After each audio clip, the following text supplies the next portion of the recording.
Kunjungan saya ke Cina dalam 3 tahun terakhir lebih dari 5 kali. Dan kunjungan saya ke Silicon Valley 3 tahun terakhir ada kali 2 kali.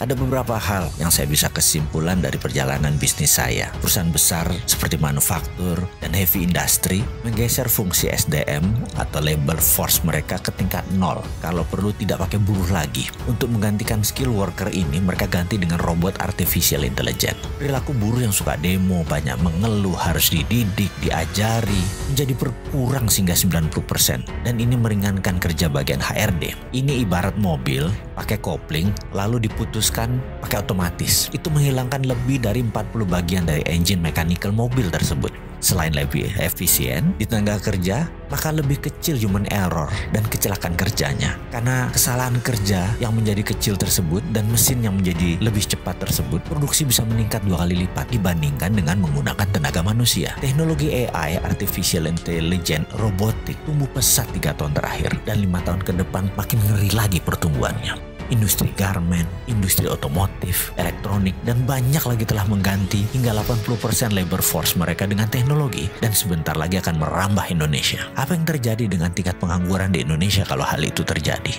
Hal ini cukup menjadi perenungan buat kita semua. Kepala kita langsung berkalkulasi, buat perhitungan karena 3 tahun yang lalu industri robotik ini belum secanggih sekarang. Apalagi ditambah dengan 5G.